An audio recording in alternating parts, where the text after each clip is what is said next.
Hello, everyone. It's a Friday afternoon coming all the way from Ontario, Canada. We have my friend, Wendy Noll. She and I have never actually met before, but we have met on similar networks. We're both on Life Network for Women.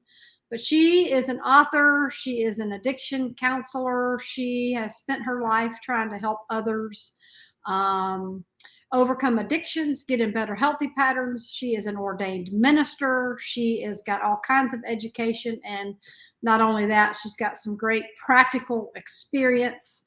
And your book is behind you, Ashes to Beauty. We all want to have that story as our life story, and only God can do that. So Wendy Noll, welcome. Hi, Beth. Thanks for having me on. It's great to be here. Yes, we've talked about this a few times, and we finally are here, so praise the Lord. Amen. So how did God bring you to care so much? I mean, you're living your life's purpose. You've gone to great lengths to be in a situation to be able to help people overcome addictions. What did God do in your life that led you to have a passion and a purpose for this? Well, Beth, I think a lot of it was just my own, through my own lived experience. And, I took me 20 years to put my book together. It's not a book I wanted to write, but, it's kind of like those birth pangs when, yes, you're getting ready to birth. When you've got a book in you, like yes, it's coming out or it's just going to sit there. Yeah. And so I finally published the book in December of 2019. And yeah, it was a tough write. And apparently somebody doesn't want the message out there because when it was in the printers, every machine in the plant broke down trying to put my book out. And then when I had the launch starting, COVID hit. And so everything was just shut down. So I'm actually relaunching it again in the coming months. But how did I get there? I just... it's just me. Like I remember not too long ago, God gave me a kind of a nudge and said, daughter, just be you. Right. And so that's what I present. That's how I minister to people. I have no memory prior to the age of 8. I was sexually molested and gang raped at 14. So, my whole onset of early years was, primarily like I felt like a free floating, kind of a free floating anxiety where I didn't really belong anywhere. And I wasn't raised in a church, but God met me where I was at. So how did you come to terms with those memories? I mean, those are some tough things. You don't have a memory but up until 8 years old. How did God, what did he do to begin to walk you back through some of that so that you can be who you are now? Because a lot of people don't understand the process of healing. No. And you've made a ministry out of it. So how did he begin to say, okay, I want you better. I want to heal you from all of this? Right. Well, it was a very gentle and slow process. I mean, when I was 13, I started kind of my career in addiction, and I was in active addiction for many years. And then in March of 2000, sorry, that was the start of kind of my healing journey. And you were addicted to what? Everything but gambling. Everything but gambling. So that's not just substances. No. We have what's called process addictions, and those are things like eating disorders, gambling, sex and love addiction, workaholism, and so I was addicted to everything pretty much except for gambling. So you basically did everything in excess. That's right. And a lot of times people don't really understand the nature of addiction, right? So you use until you have to stop, and then you stop till you have to use, right?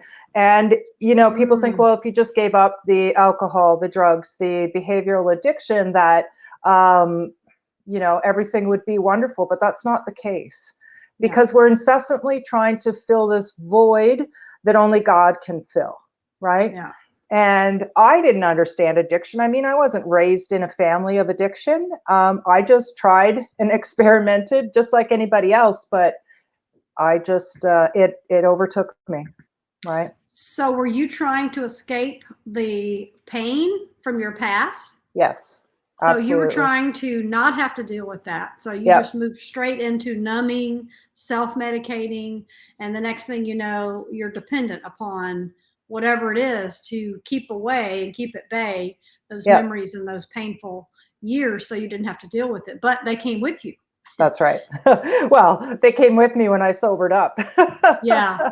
um, but it's my body developed a tolerance as well, right? So Mm. as my disease progressed, I needed more of that substance to produce the same effect. And Hmm. in the end, I was at a place where it works until it doesn't, and Hmm. it stopped working, right? I could use a substance of choice.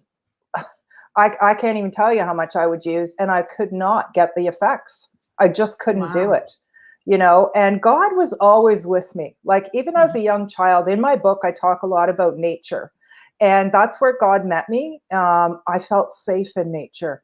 And I just Hmm. always would feel this presence, Yeah. and it was just, I can't even put it in words, like a goose flesh kind of reaction. And Hmm. I just knew that there was, something greater than me that had a plan and a purpose. And I came to know later that, this was God, and, he loved me, and he started to shape my identity in him and who he called me to be, not what the world says I am, right? Yeah. So how did you come to break those addictions? That's a lot of addictions. So did you have to do one at a time? Did you get counseling? How did you begin to say, okay, I'm going to start peeling away some of these things? And how did you, you obviously were successful. How did Mhm. you walk through that on a day-to-day basis to get to where you are now? Well, a lot of, from as early as I can remember, I was in counseling, whether it was group, or I had some of the top doctors in Canada trying to help me. And often they would work with me for 2 or 3 years. And That's then, because they knew you were traumatized? yeah, yeah. Um, but I finally had to seek some kind of out of the box work, and learning more about trauma as it's stored in the body and more of a systemic effect, and having to move, you know, that out of my body as well. But my biggest recovery journey was through building a relationship with God, you Hmm. know, um, just because I loathed myself. Like, there was nothing good that I could see out of my life, right? Hmm. Not in an intrinsic sense. Like, externally, I could build this facade, but inside, I was dying, Hmm. and I didn't know how to feel good about me, And and did you know you were dying? Obviously you knew you didn't see any value in yourself, but how do you, mhm, did you hit a rock bottom where you're like, yeah. okay, no, you didn't? Yeah, I did, Oh, you absolutely. did. Yeah. All right. I had had several suicide attempts throughout my journey, but my final episode in 2000 nearly took me out. And that's when it was just this place of complete surrender. And Mm-hmm. it was from there he started to rebuild my life, right? And it was Mm-hmm. through a lot of practical demonstrations of love, right? He brought a lot of people around me that just loved me until I could love myself. You know, Wow. I never Mm-hmm. felt like I fit in Mm-hmm. anywhere, right? Yeah. Yeah. And you weren't raised in a church, so you weren't really, you weren't schooled in, just Jesus loves me, this I know. So that was probably foreign to you. You probably heard it for other people, but not for yourself.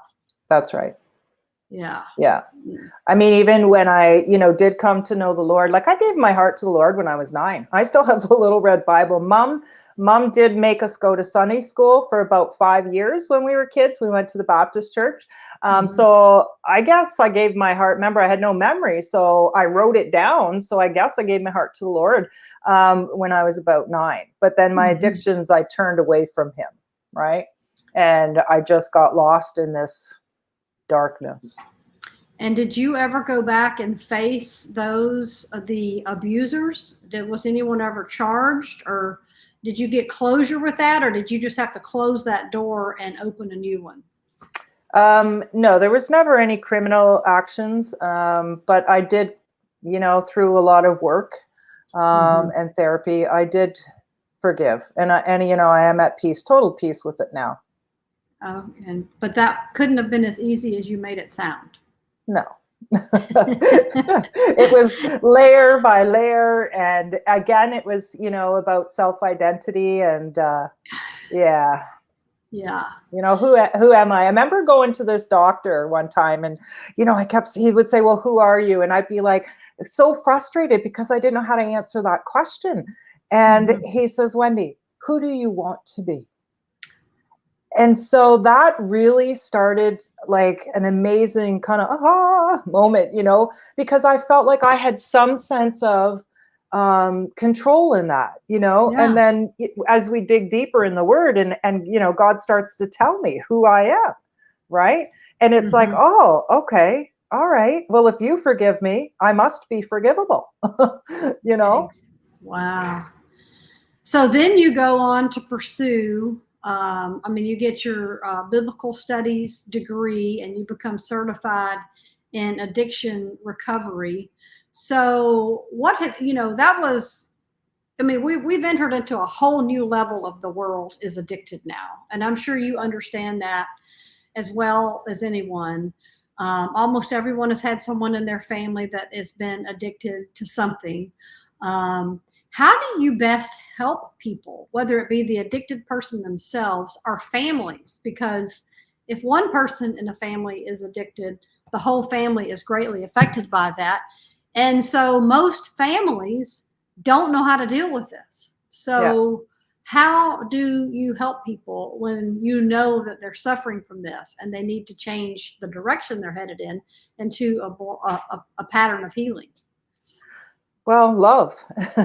Love is the answer that comes right to mind first. Yeah. I meet them where they're at. I Hmm. don't even begin to say that I understand what you're Right. going through, because even if I'm speaking with another addict that's self-identifying as an addict, I can't understand what they're going through. I can identify at some level, right? Hmm. But I haven't walked in their shoes since, conception till now.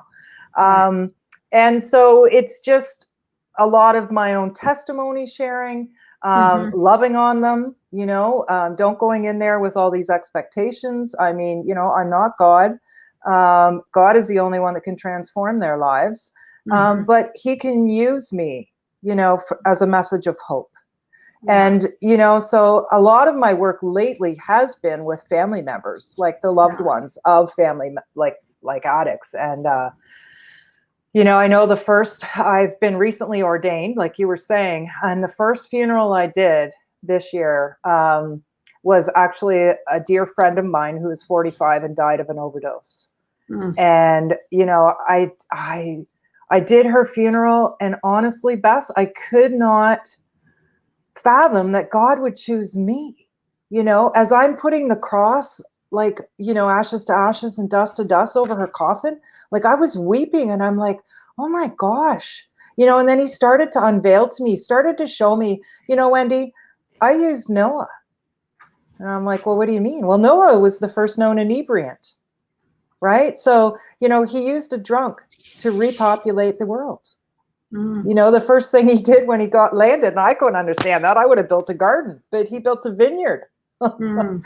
you know and so it's just through practical demonstrations of love. I've created addiction 101 video on my website that's just basically everything that I've learned and taught to other people to train them for as addiction counselors. I've comprised this kind of snippet in a video so that they could go and try to begin to understand what their loved one is going through. Well, so you said love well, and let's talk about what we don't do well, and which is usually love well. So if we have someone in our family that they're not doing what they're supposed to do, we deal with them in a physical realm. Your kid gets, off on alcohol, we ground them, we take their phones. We're really good at trying to impose boundaries on people that are making bad choices. but that's ineffective. Is that true? I mean, we got to do something, and I get that. And I've been there with my kids. I know what it is. You just want to keep them safe. Right. But how do we love people? I mean, meet them where they're at when we're so different from each other. And it seems like the Christians are the worst to other Christians sometimes. When a Christian hits a wall or falls or makes a really bad decision, we don't love them well. We accuse them well, and we take them down well. You see what I'm saying? Yeah. Yeah. I mean, we're not real good at what we got to practice what we preach and what we want others to do to us. Right. I too have adult children that struggle with addictions, and even though I know what I know through years of lived and professional experience, I'm not effective with my own children. They're too close to me. Yeah. But what I do know is I have to get out of the way. And so when a family member, a loved one calls me and says, how can I help my loved one? My first answer is help yourself. And a lot of times the family doesn't want to hear that. I didn't want to hear that as a mother. What do you mean, help myself? I'm talking about them. We're not talking about me. But that's all I can control is me. And trying to see things from a different perspective, trying to understand their perspective. Like, so when I was working on healing myself, my mom and I didn't always see eye to eye, but through looking at her life and her situation from a different perspective, I was able to just love her. And when I buried her 8 years ago, like, I had no regrets, right? And so it's just a lot of work. And when I start to work on myself, I don't feel the need, because it's all about trying to control my children, wanting the best for them. But I'm really trying to live vicariously through them. I'm trying to, this is my top, and, I want you to give you everything, but you don't seem to want it. And how could you become addicted when you've seen what I've gone through, but that's their journey. And so God would slowly teach me when to go in and when not to. I never give them money. I would maybe help them with practical means, listening.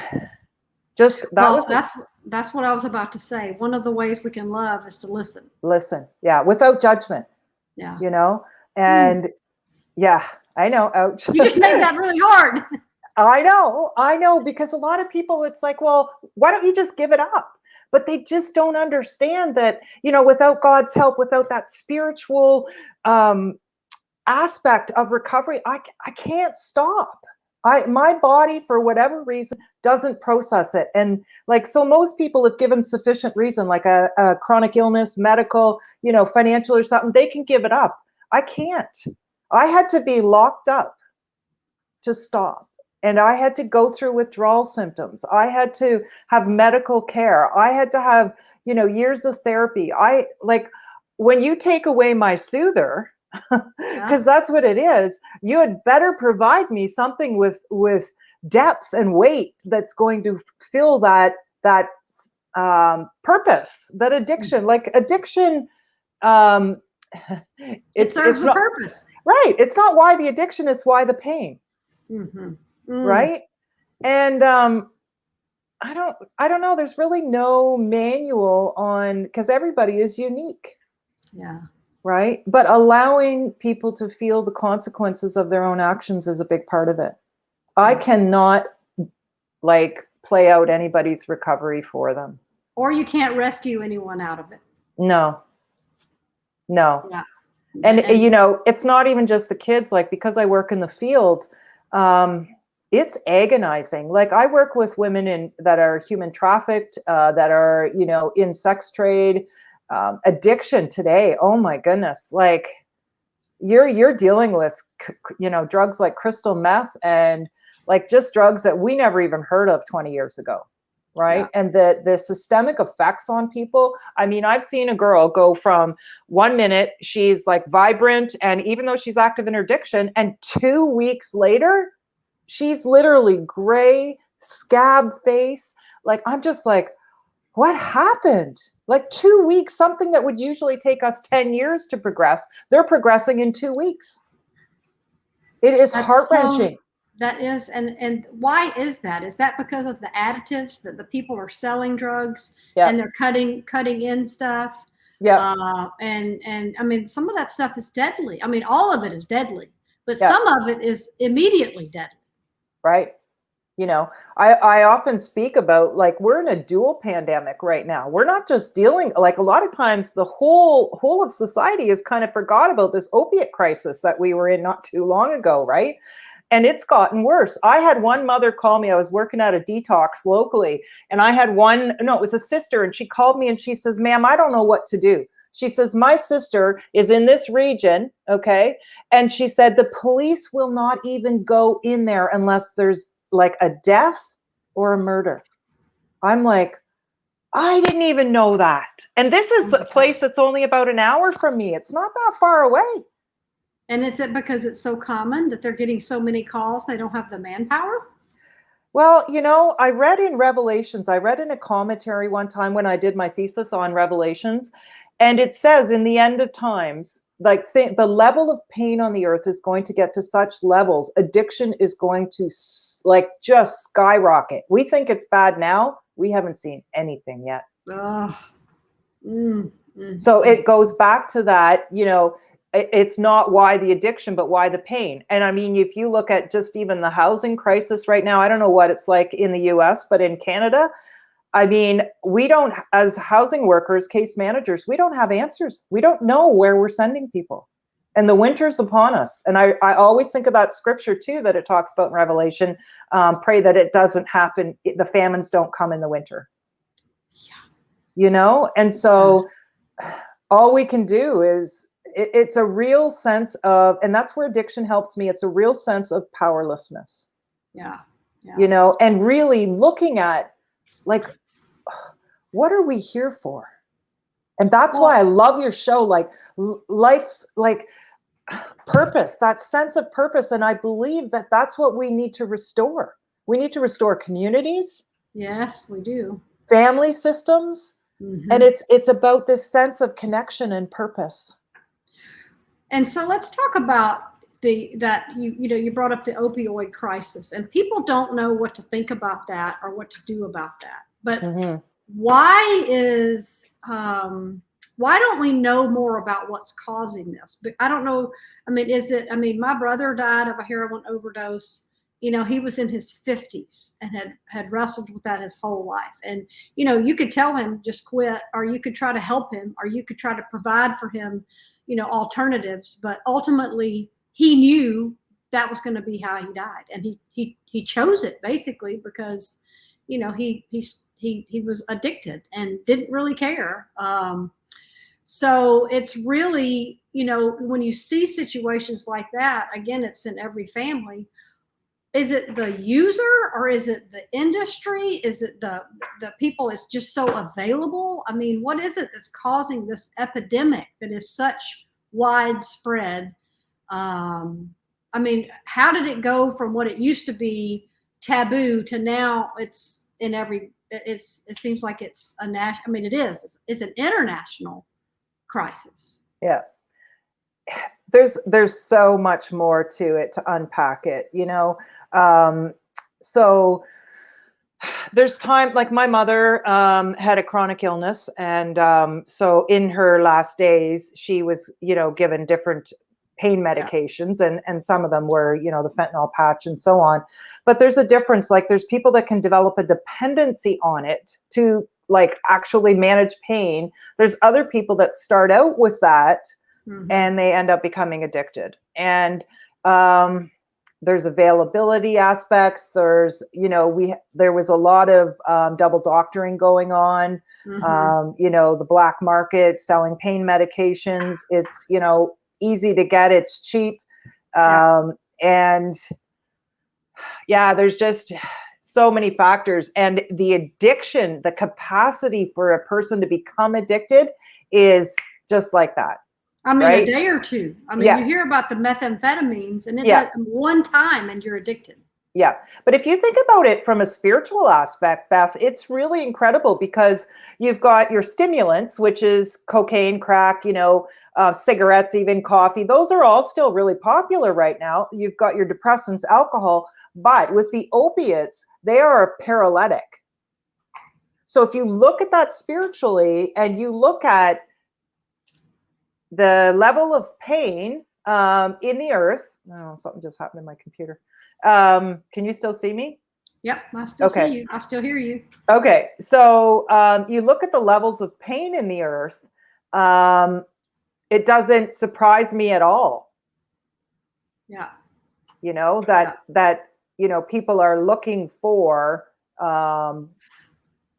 that pain medicator, Relief, right? immediate relief. People are just trying to numb the pain.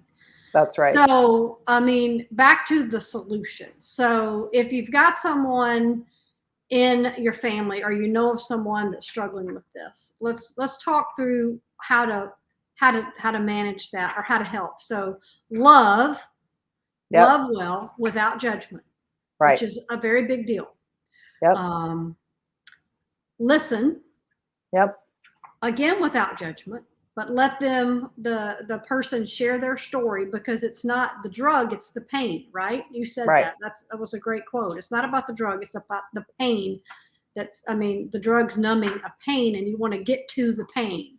Right. And people don't share that easily. I mean, you have to get in relationship with them to finally get to the pain, right? That's right. And that's a huge part, Beth, the relationship. Yeah. Right. And it's like kind of long suffering too. Like not just, okay, great, here, okay, goodbye. But just that long development of relationship. It's about allowing consequences too. Right. And it hurts. Yeah, like it does. When you really unpack the fear levels that go along with family members and sitting back and feeling powerless with their struggle, it's that whole aspect of, what if they die? Yeah, if I don't do this they're going to die.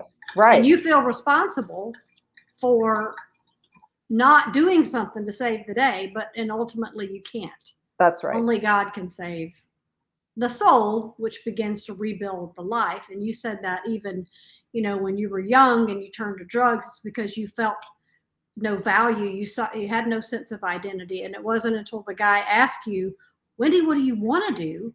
That you thought, well, nobody's ever asked me that before. That's a great question to ask someone. What do you want to do with your life? And begin to help them start thinking about something that gives them hope, because hope is a big deal. It is.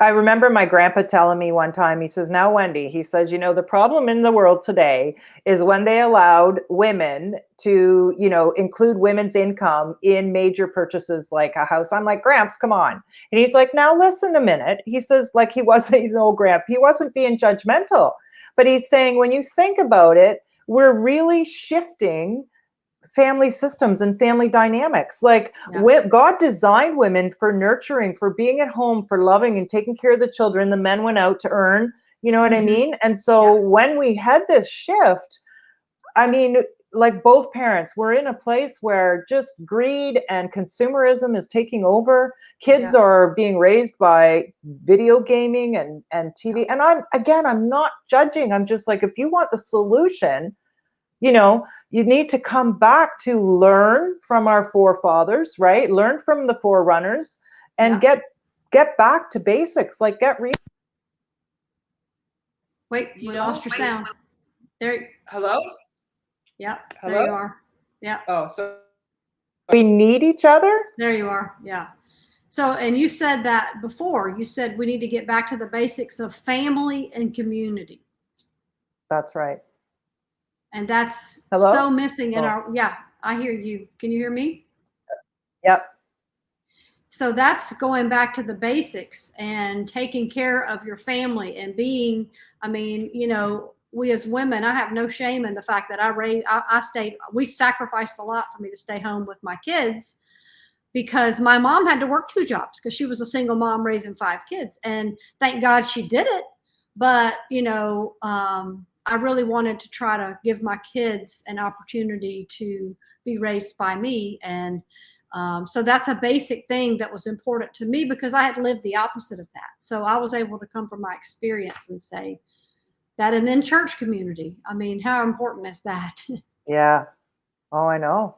It You know, is. and really when you look at it, like women, I find, this is just my perspective, need that emotional aspect, that connection, and to be able to talk, talk out your emotions, whereas men seem to resolve life situations by coming together and working, Yeah. and Watch so a football game. yeah, like, so back in the day, women would be home, and whether they're baking or cooking or making a quilt or something, there's still that sense of women community. You get your kind of your vent session and your support, and then you go home and you're good to go. And the guy's been out working, and so then you have your quiet time at night with your families. And I saw that. My cousin married a Mennonite, so I saw that growing up, but I really didn't know how to experience that, right? Yeah. And so, like, I really have a longing to be home more with my grandbabies. Yeah, me too. Because I didn't get to do that growing up because I had to work, Exactly right. Yeah. And so, yeah, and we can change this. We can. And we can. And that ties into my last question because we got to wrap it up. But living a life on purpose is being intentional about how you feel God has gifted you, what you feel like God has placed in your heart to do. I mean, basically, in a nutshell, you're helping people recover from addictions. I mean, that's what God's called you to do. That's got a lot of things wrapped up into that, but you're gifted to do that because you've walked it, and you can, if you've walked a walk, you can talk the talk. But that's about being intentional. So whatever it is, we've got to shut down everything. I believe purpose is really not as much about what you do. It's about what you don't do. And it's about where you don't go. It's eliminating what's not your purpose. And what you're saying, and I agree with you 100%, is getting back to the basic core of what's healthy for your family and doing that and not letting anything else disturb that. That's right. Absolutely. Sometimes I look around at, evangelists and all that, and I'm like, oh God, like, where are you calling me? And he keeps bringing me back. He's like, right here. Yeah.